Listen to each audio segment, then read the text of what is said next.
Massive protest and outrage against the killing of spiritual leader of Iran, Ayatollah Khomeini. They squarely blamed American President Trump and the president of illegitimate Israel, Netanyahu. Protesters carrying placards denouncing the killing of the Ayatollah Khomeini and chanted slogans, "Death to America." Looking at the large-scale protest in Bangalore, the Chief Minister Siddaramaiah also condemned the killing of Ayatollah Khomeini and termed the killing as provocative to rope in all the nations in the Gulf region.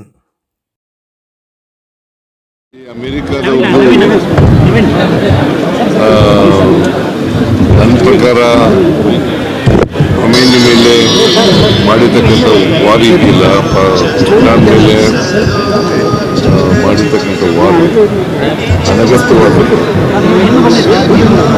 ಏನಾದ್ರು ಇದ್ರೆ ಈಗ ಒಂದು ಕಡೆ ಶಾಂತಿ ಮಂತ್ರ ಹೇಳ್ತಾರೆ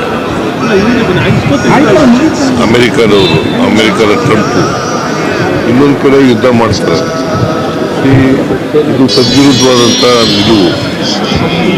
ಇದನ್ನು ನಾನು ತೀವ್ರವಾಗಿ ಖಂಡಿಸ್ತೇನೆ. ಖಮೇನಿ ಅವರು ಹತ್ಯೆಯಾಗಿದ್ದಾರೆ ಅಂತೇಳಿ ಟಿ ವಿನಲ್ಲೆಲ್ಲ ಬರ್ತಾ ಇದೆ.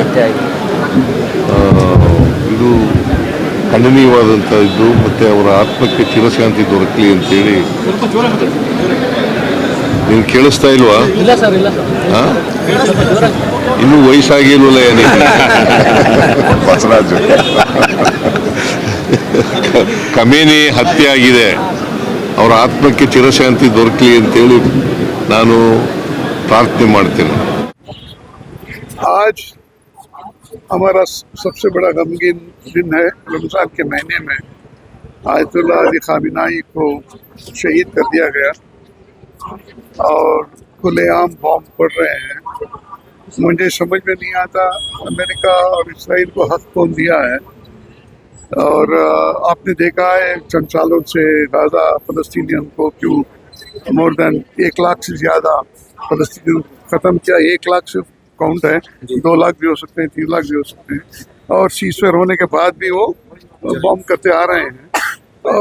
नेतन्याहू को तो इंटरनेशनल कोर्ट ऑफ जस्टिस ने क्रिमिनल उसको अरेस्ट करके अरेस्ट वारंट है, वो कुछ लागू नहीं हो रहा है। यूनाइटेड नेशन भी चुप है, यूनाइटेड नेशन कुछ नहीं कर रहा है। जिनेवा से वर्डिक्ट था, वो वर्डिक्ट लागू नहीं किए। ये समझ में नहीं आ रहा आखिर ये दुनिया किसके हाथ में जा रही है। तो अगर आप अमेरिका का हाथ ना दें तो वो आपको ख़त्म कर देगा।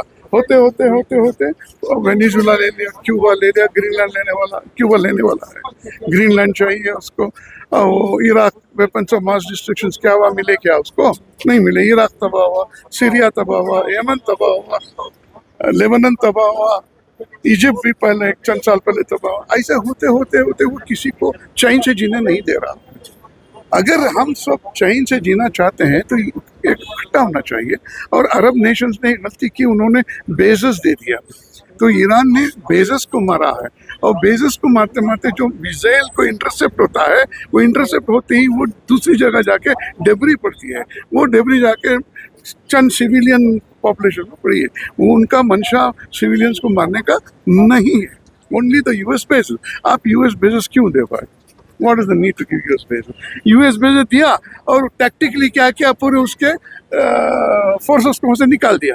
तो बेसिस देने का इस रीज़न ये था कि वो मिडिल ईस्ट को भी इन्वॉल्व करें अगेंस्ट ईरान। आप दूरअंदाज चीज़ देखिए। गिविंग द बेसिस देने के बाद आपकी आर्मी वहाँ रहना चाहिए ना। सब निकल गए। क्यों निकल गए? मालूम उसको बम होएगा, बम होए तो मरेंगे अमेरिकन्स। हाँ, तो इनको सपड़ा दिया है, पूरे मिडिल ईस्ट को फंदे में ले लिया है।